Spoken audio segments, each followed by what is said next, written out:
guest this week is Andy Kirk, an independent expert in data visualization. We'll get on to exactly what data visualization means in just a bit. Andy is a prolific producer of resources on the how-tos of data viz, including the incredibly useful and beautifully crafted book, Data Visualization, a handbook for data-driven design. Anyone who's even dipped a toe into the world of data viz online will have come across Andy and his amazing website, visualizingdata.com. Andy has lectured and taught on academic programs, trained people all around the world, and consulted for a whole range of organizations on how to get visual insight on their data. I'm not sure how he has time for it, but he also hosts the very successful podcast and video series Explore Explain. It's no exaggeration to call him the King of Data Viz, although he probably won't thank me for that nickname. My other personal favorite bit of information about Andy is that he once created an entire book which went into a deep analysis of the TV show Seinfeld. So I might have to ask about that later on. Andy, it's great to have you on the show. Thank you, Georgie. It's lovely to meet you after many years admiring your work as well. And thank you for that very kind, far too kind bio as well. No problem at all. It's great to have you here. So briefly to start off, what is data visualization? Are we talking about something beyond just a plain chart, like a bar chart that you might see in a newspaper, or does that count as well? Yeah, I think it does count as well, but it is increasingly a sort of further-reaching, more far-reaching field where the primary purpose, the reason for any of this existing is to facilitate understanding, whether that's you doing your own analysis of data to get a sense of the patterns, the relationships, the findings in your data set, and therefore there isn't a separate audience, or if there is, and you are communicating to others and explaining things, or even just giving them the means to find and discover things themselves. I guess what separates it from any other kind of artistic or just purely graphic design endeavor is that there is the purpose of understanding, there is the purpose of communicating kind of intrinsically in this. So whether that is a simple bar chart, a simple, let's say, a traffic light on a street is a visualization, the weather forecast, the weather maps, sat navs, right the way through to some of the more kind of ornate things that we see in the media these days. It's all part of the same world. I love that. Yeah, that's not something that I'd ever really thought about, but any kind of representation of signals even could be called a data visualization. It doesn't need to be human constructed. You know, we exist in a world where we've got so many visual cues about danger, about opportunities, about where to go, where not to go, the condition of things like leaves. The colour of leaves gives us indication of what's going on. So all these things are kind of part and parcel of the environment that we live in, and we've just nicked those bits and put them into kind of created charts and visuals. And I want to get into that a little bit later on about what exactly is so powerful about data visualization. But firstly, could you tell me a bit about how you got into this field? Yeah, I mean, I'll keep it as short as possible. I mean, as a kid, I was definitely into perhaps two of the main components of maths and art at school. So I was always looking for a kind of a field to focus on that would bring sort of those two worlds together. But I had to wait until the age of 30 to discover data viz as a field of practice and a community of practice. And the situation at the time was I was working with Excel and PowerPoint and doing visual displays of data as part of my job. I didn't realize it was a thing that had a name and had a label. And by chance, I just did a search for some help with a chart type, the radar chart specifically, and found on the web a white paper by a guy called Stephen Few, who was a prominent kind of author at the time. And it was about the pros and cons of the chart method. I'd never thought about any sense of discourse about the merits of a different chart or not before that. It was always on an aesthetic level. Do I like the look of it? And it just sparked this passion, like almost instant light bulb moment of, all right, this is a thing. This brings together some of my natural sensibilities, and I'm going to try and get into this more because it sounds like a very cool thing related to my day job at the time, but something that I might want to focus on in the future. So that was 2007, and 19 years later, still excited about charts. Still going strong. On the data viz, so you mentioned the radar chart paper that you found. Was it that, or was there a piece of data visualization that you saw that really impressed you back in those days? that it kind of Yeah. inspired you to go down this path as well? I mean, at the time, I was very much into some of the work from the team at the Guardian. So the Guardian graphics team that was led in those days by Michael Robinson, who was really a really important pioneer in this subject, certainly in a public realm. But I couldn't necessarily pinpoint a single graphic from their collection of great work. Suffice to say though, that it was just different. It was bubbles and it was unusual charts. It was colourful. It was kind of engaging on that level. But one of the first charts I remember really, for the first time, deeply thinking about was a stream graph, not a very common chart type. But for those who've never heard of it or seen it, imagine a series of sort of wavy lines that kind of form almost kind of contours of a landscape. And this was a stream graph by the New York Times called the ebb and flow of box office takings. And it was basically showing you over time, when movies were released, how much did they take week on week and a sort of rolling average, and then when did they sort of peter out and then disappear, and when did the new ones come in? So this kind of constantly evolving flow of new movies and takings. And it was so different to anything that I'd seen before. But I remember at the time it was a very small field of people blogging and not even social media back then, really. But it was the first time I'd seen real deep disagreements about the merits, not just is it good or not, but I love it or I hate it. It was like kind of that polarized passion. And it forced me to, again, just for the sake of learning, what did I think about it? Because rather than just absorbing and following the crowd, I wanted to kind of form my own convictions about whether I liked it or not, but also why. And I think that's the key thing. You have to back it up with why. Why do you like something? Why do you not? And what would you do differently? And so, again, I won't go into the sort of 3,000 word piece blog article that I wrote about it, but it did really kind of strike me as one of the first instances of a really deep community-wide discussion about a single prominent public piece of visualization work.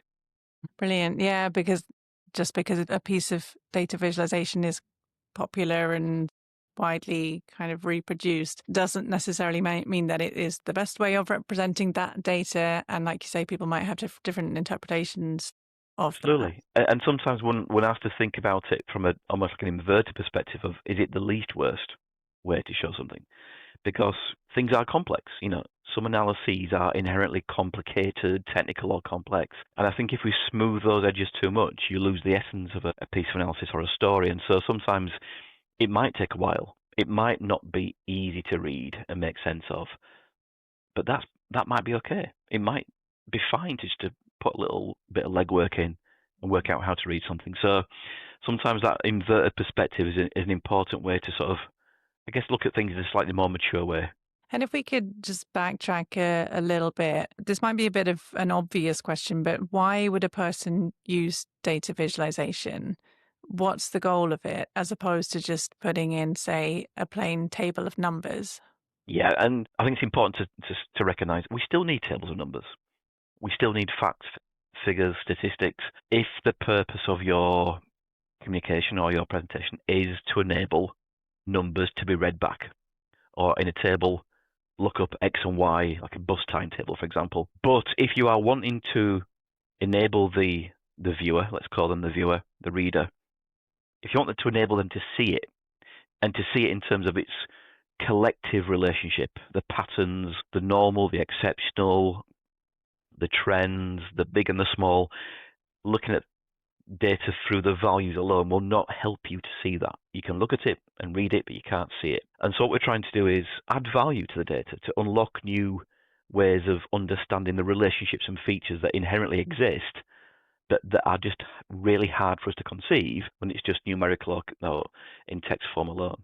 And data visualization is not a new invention, is it? I mean, there's a lot of new sophisticated stuff going on at the moment, but there are some quite early examples of it, which I think are quite fascinating.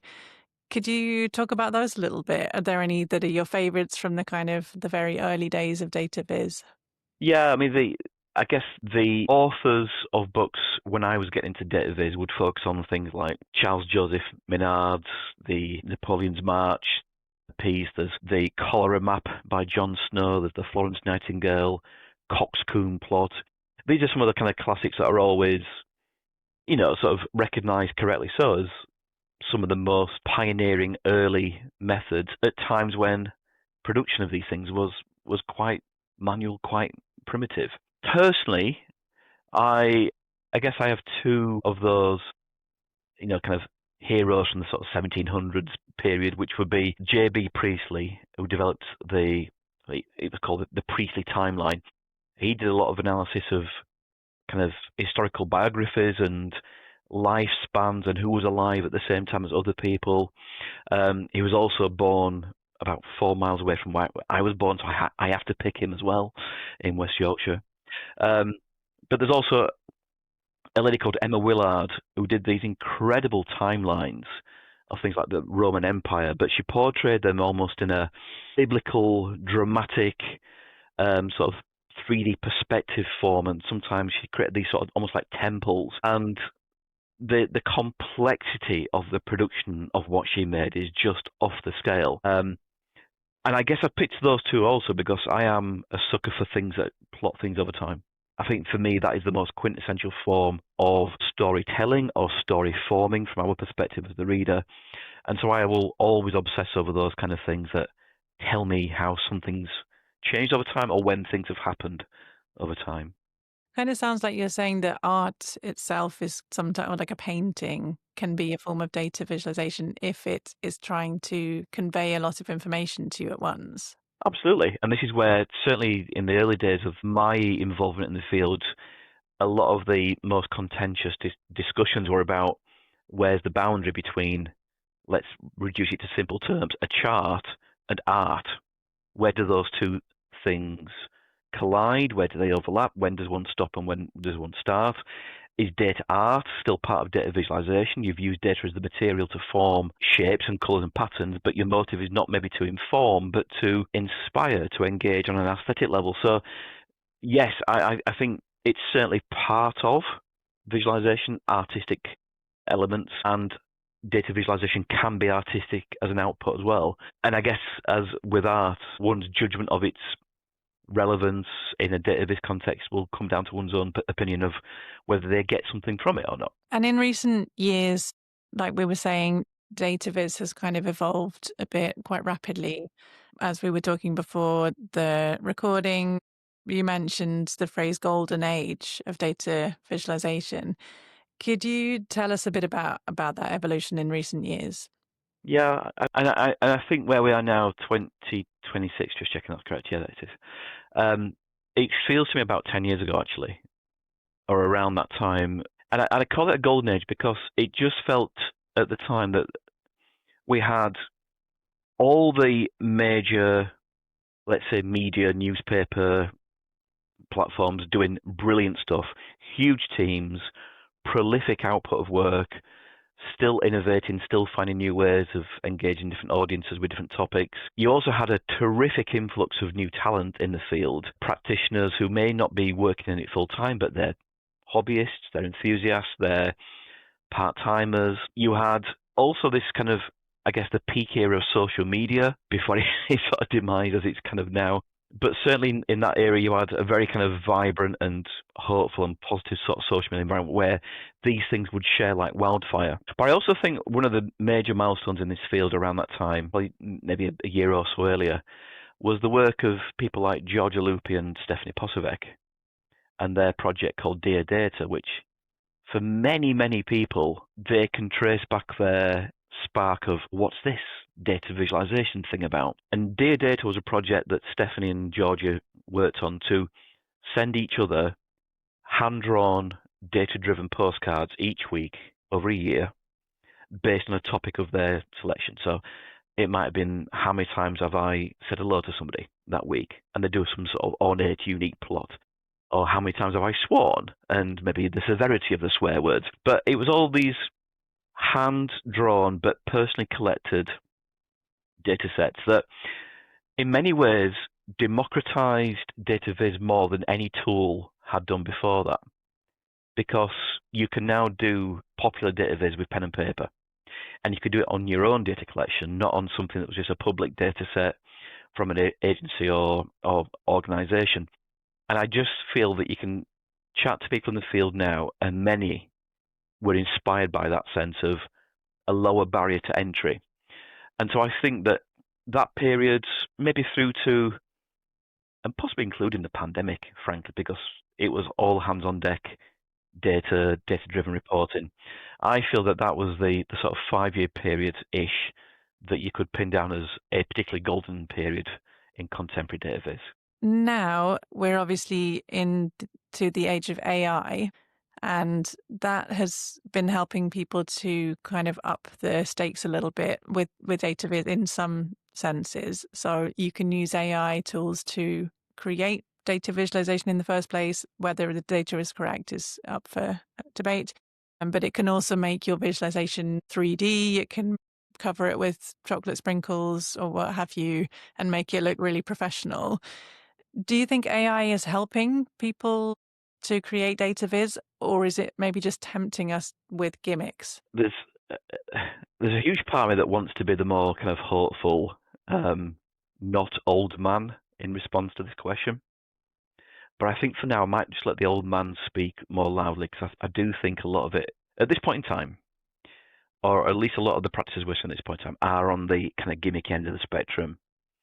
And maybe even slightly more, it's not danger in a real sense, but going beyond that, as you said, the data being fed into these things is very contentious if it's sourced just by AI without human intervention.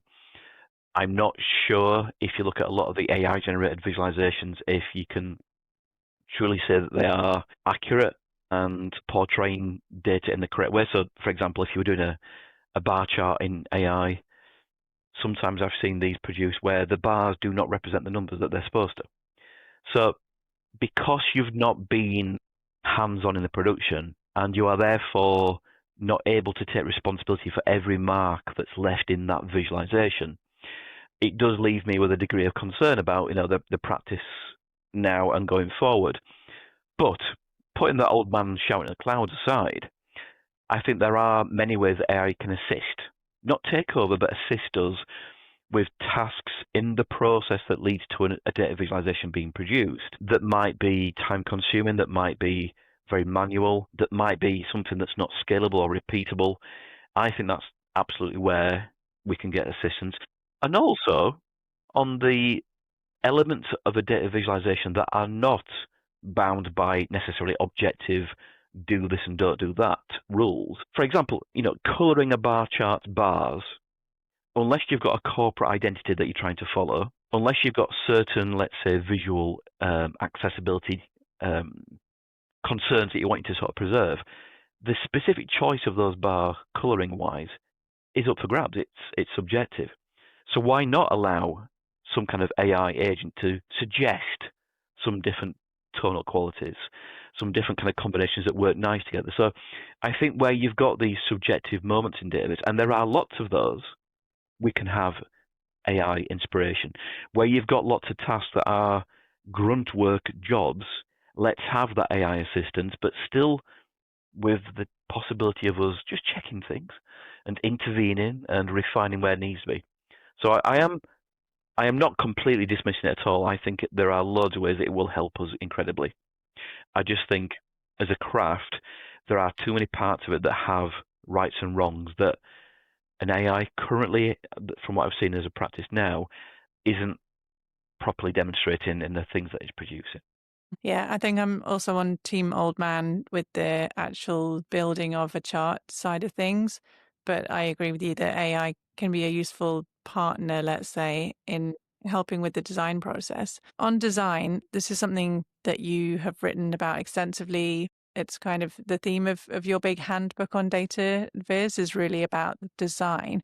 Could you run me through the fundamentals of data design as you see it? Yeah, I mean, and the word design itself, I think, can sometimes give people an impression that this is a subject that's not for them. I'm not a trained designer. Many people in the field that I know of are not trained designers, but we are designing as an art. And it is something that you can learn through practice and exposure and inspiration. But I think if we look at this topic through two perspectives, first of all, the parts of design. What are the components of of visualization that have this element of design. There are five. There are five components of the design anatomy. You've got the data representation element, which is essentially the charting, how you depict the data through different marks and attributes. You've got the potential interactive design. So if you want to, or you've got the option to make it digital and interactive and interrogatable and modifiable, maybe animated, that's an option. We've got to think about what we call the annotation layer, which is elements of assistance like titles, labels, scales, legends, all these relatively on the face of it mundane pieces of apparatus, but vital to help the reader know what they're looking at and how to read it. You've got the colour choice. Now, the colours are both colour associations, like categories. Think of the London Tube map. We associate different line colours with different routes. But then there's also a decorative quality of colouring the grid lines in the background that we've got to think about. And then lastly, what we call in a design context, the composition is the arrangement of all this within the space, the screen, the page that we're working to. How do we size it all, fit it all together, arrange it on the page? So these are the distinct design elements that we're facing. But alongside that, we've got to think, well, what is good design? And in my opinion, although it's very much influenced by many other authors in the past, good visualization design is trustworthy. So all those choices around the anatomy I've just mentioned there need to make the visualization as reliable, as accurate, as faithful to the subject and the data as possible. It should be accessible. And this is not just about visual accessibility, but it's about broader access to understanding. So can you help me to understand what it is I'm seeing? Can you help me to understand what's important, less important? Can you piece this together in a sequence that makes sense as a sequence of understandings towards an outcome? And then thirdly, it should be elegant. Now, it is the least important of the important principles, but why make something horrible if you can make it beautiful?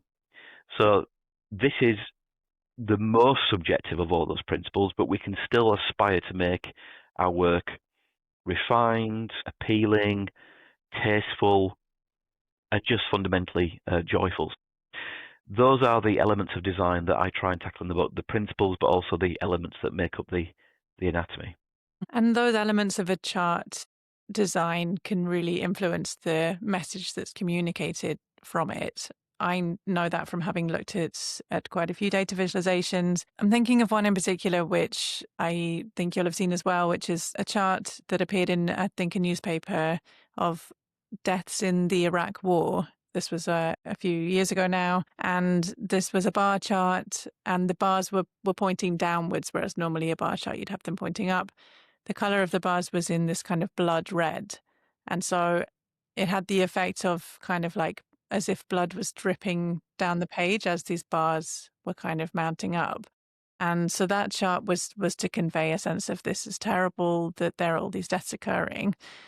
Somebody then did an exercise where they flipped that bar chart the other way up, so the conventional way up, so you could see actually the bars were kind of rising, but then they fell again, and they changed the color of it from this blood red to a kind of mellow blue color, and the message was completely different. So they illustrated that using this exercise. Basically, the message was then deaths are on the decline, and it was exactly the same data, but just a flip chart and different choice of color. So from your experience, I'm sure you've got lots of examples like this. Is there anything that you could say is kind of like the most important thing about the aesthetic design aspects of a chart? I mean, this is perhaps at the very hub of the whole subject in many ways, but I think the most important thing there is no visualization can ever be truly objective. It's always the consequence of the choices that we make. Is it going to be red? Is it going to be light blue? Is it going to be going down? Is it going to be pointing up? There isn't a single right solution, only your solution. And I think sometimes when I speak to a lot of people who are sort of new into data viz, they sort of fear that sort of responsibility that comes with having to make these choices. But I think we have to embrace the role of being editors of our work and take the responsibility to say, well, I am responsible for every mark, every decision that's linked to this piece of work. And so I'm going to think about every decision carefully. I'm not going to do things randomly or arbitrarily. I'm going to think about everything and know that this will be a certain consequence of those choices. So going back to the upturned, inverted red bar chart, it clearly has the metaphor of dribbling blood, as you mentioned. It perhaps loses the sense that deaths are improving because they're shrinking, but it does convey that lots of deaths have happened.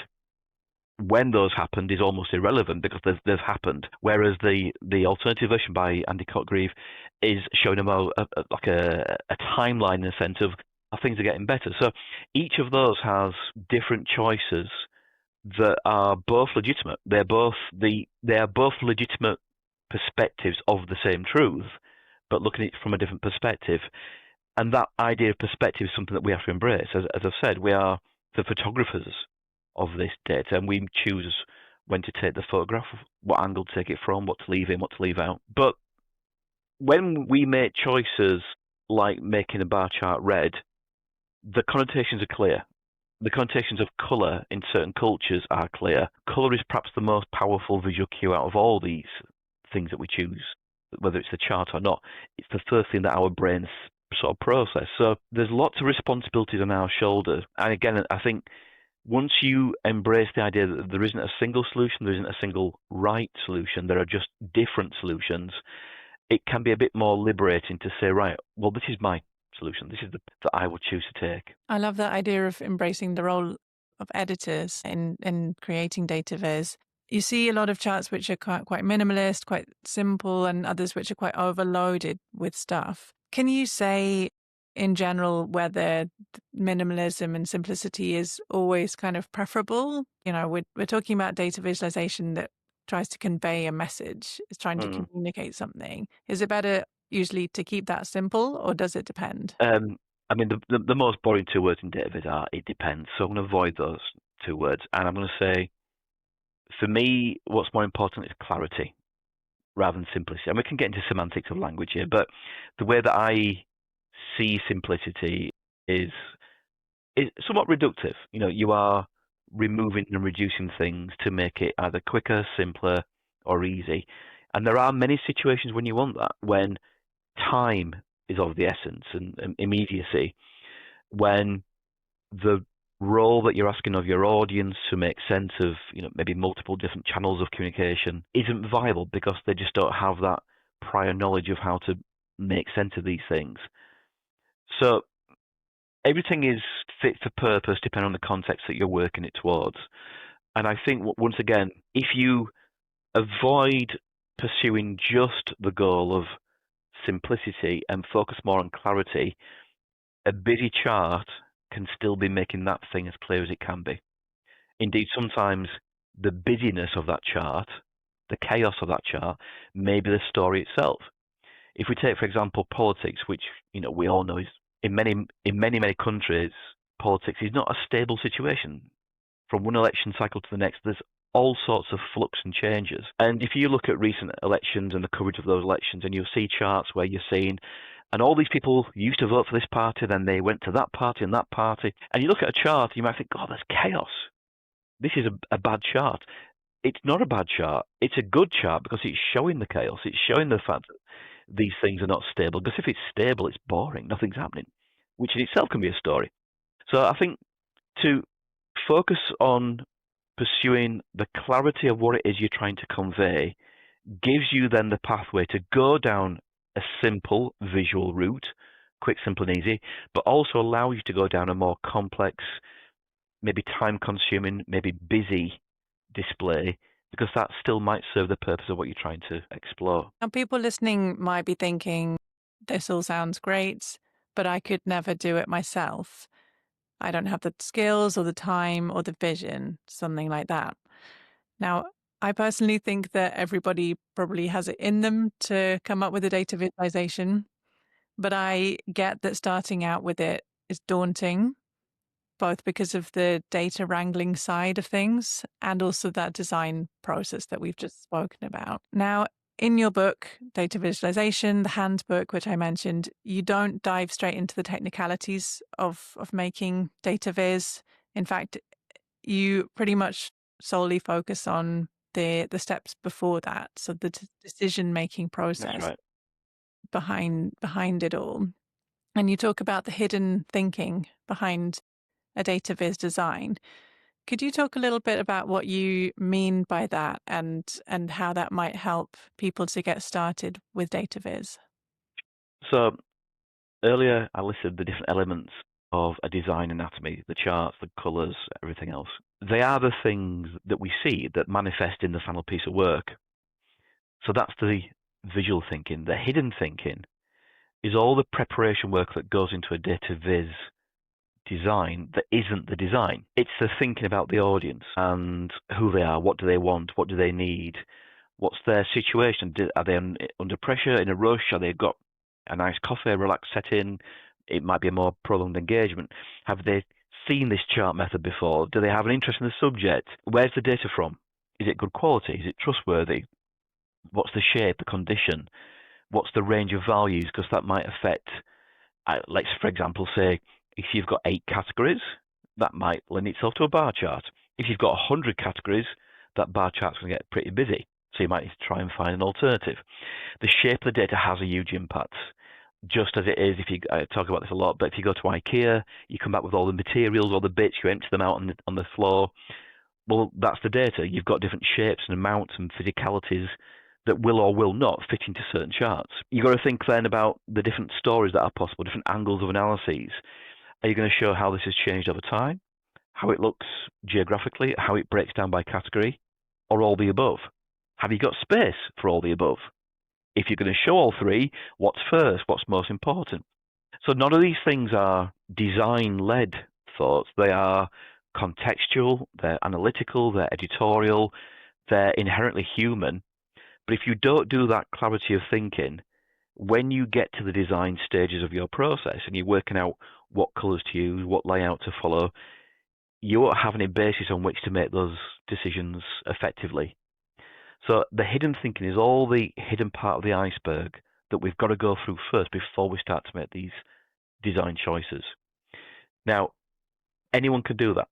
Even if you're not an advanced Excel user, or user, statistician, if you can count things, if you can categorize things, if you can group things, if you can do things just as simple as averages, maximums, minimums, then you are able to collect, capture, make sense of data, and then plot it. And I spoke earlier about the Dear Data project, this artisanal, hand-drawn data collection exercise and data design exercise. Pen and paper, if you can pick up a pen, you've got paper, if you've got colours, you can create these things yourself. I think the most important attribute that one needs to demonstrate is being curious. Ask questions about things, wonder about things. How many times have I taken a drink of water today? Am I drinking enough? I'll start to plot it. And when do I drink water? When do I have the longest period when I'm not drinking? These are all things that are driven by one's own questions about things. And so getting into the habits of questions, wondering what's the answer to something, what's the pattern behind something, that's the most important first step. So you talked about somebody with a pen and paper coming up with a data visualization, but in practice, if they wanted to do this for the company they work for example, they'd need to be doing something probably more sophisticated than that. You mentioned Excel. A lot of people are probably somewhat familiar with it, but not experts. Now, let's say somebody has no real experience even with Excel or with statistics, and certainly not with other statistical software. Is it possible for them to still create data viz on the computer, basically, or on their Yeah. phone, perhaps? Or is it unrealistic to say that this can't be done without improving some technical skills? I think ultimately the answer would be you've got to have at least a surface level appreciation of a spreadsheet and specifically a table of data. If you can organize your data into a table of data, many of the tools that are out there, now there are hundreds of tools out there, which is kind of crazy in terms of a field having so many different options. But if we look at some of the more perhaps common, popular, and accessible tool options, and we can add these into the show notes later on, but Flourish is a tool, R-A-W, Raw Graphs is another tool, and Data Wrapper. They're 3 tools that I would always recommend to people because they've got tremendous free versions. Now, Flourish, Data Wrapper you can pay for as well, but they've all got free versions that allows you to use them to create charts using the browser. And they've got different levels of sophistication, but if you can start off with a table of data, you can copy that data and paste it into each of those three, or at least connect it to the spreadsheet in each of those three, and create many different charts, many different designs of those charts. In the case of Flourish and Data Wrapper, many different interactive versions of those charts, without the need to code, with at least plenty of access to tutorials, but even then the user friendliness is quite clear from each tool. I would always start with those three, because if you can just get to grips with what those three offer, you'll be able to make loads of different charts. You'll have a wide range of ways of expressing data visually, but you'll also just have this excitement of, wow, I could make that thing. And it even might be a chart that's not one of the common three, the bar chart, the line chart, the pie chart. You might start to have things with bendy lines, stream graphs, bump charts, alluvial diagrams. So that excitement just then gives, as with anything, when you're learning something, once you get to a staging post, you think, oh, wow, I've done that. It just gives you that encouragement to move on to the next level. So just a surface level appreciation of how to make a table of data in Excel or other spreadsheets, you're in. You've got a chance of using the technical tools that are out there. Yeah, really great recommendations for those online tools. And I will put a link to this, but on your website, you've got a really nice grid of different resources that are available online. I think probably most of them are free and will just take a little bit of learning to get to grips with, but they can help you to produce practically any type of chart that you want to. So I'll definitely put a link to that. I did wonder, though, if somebody makes a chart and it just looks rubbish, do you have any hacks that can make a data visualization look instantly a bit more professional? I think I think perhaps the best way, and now I talked about earlier about simplicity and perhaps focus on the clarity. Maybe this is when simplicity does come back into the thinking, because I think when things look a bit garbage, it's usually because they're full of grid lines and tick marks and labels, and they're just weighed down with all this apparatus that isn't necessary. So my first thing will always be strip a chart back, get rid of all the labels, get rid of all the grid lines, all the tick marks, and just leave it as the marks and the data values that they're representing, whether it's coloured or different heights or positions or lines, and then gradually add things back that you think are relevant.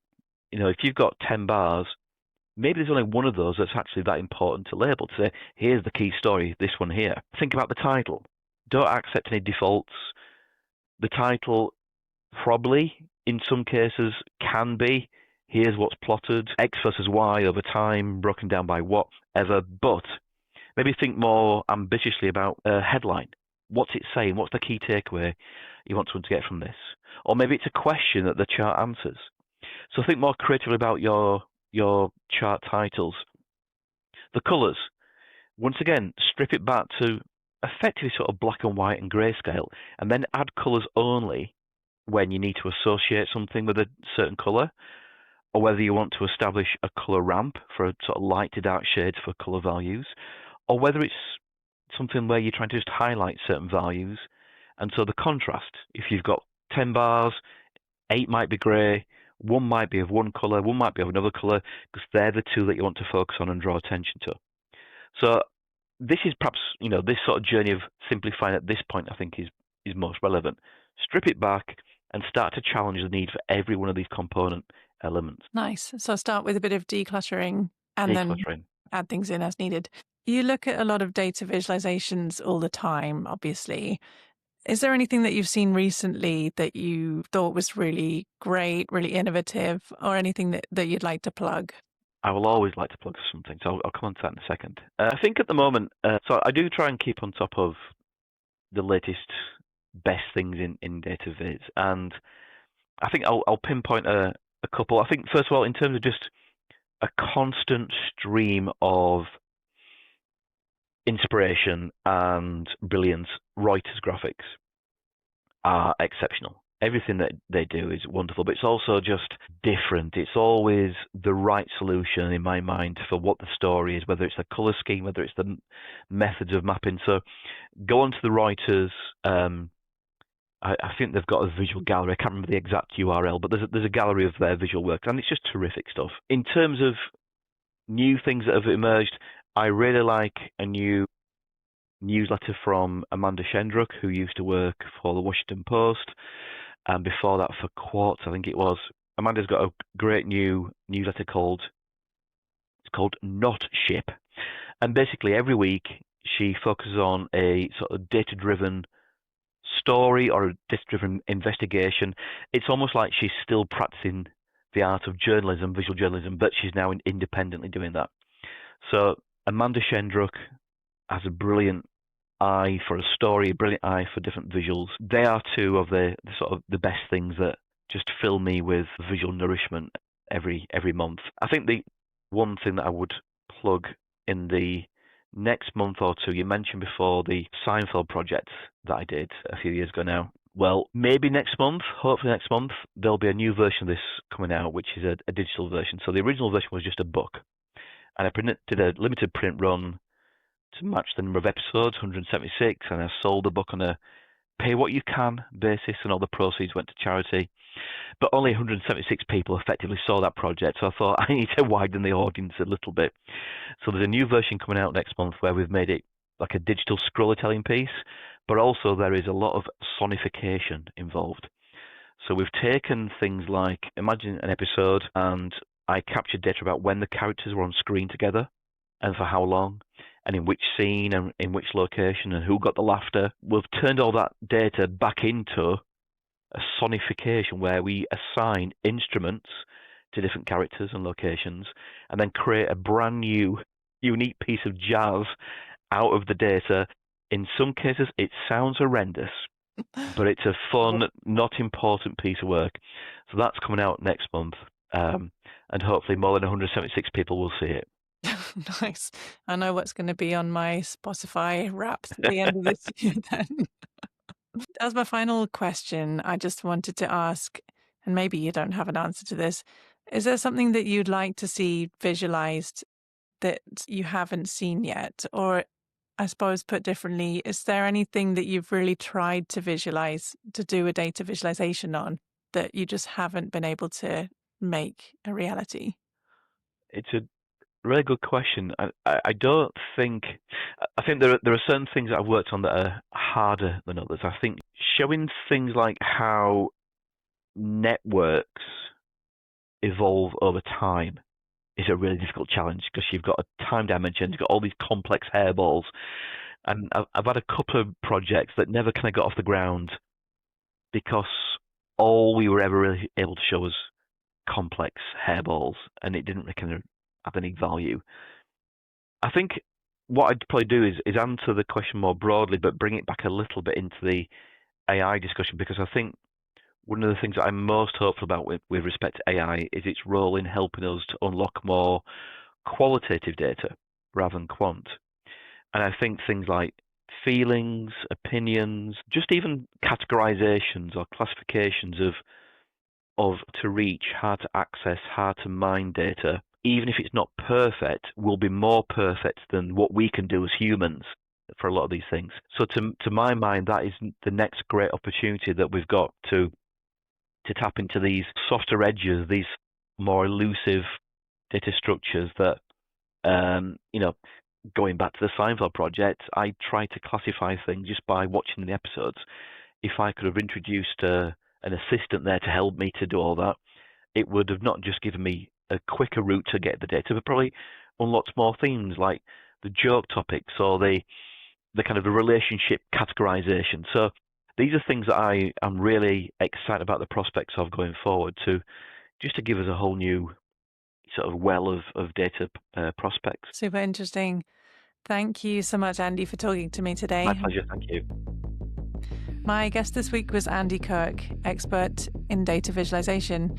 If you'd like to learn more about designing powerful visualizations and develop your own technical skills, take a look at the training courses Andy offers on his website, visualizingdata.com. I'll be back next week with a new guest.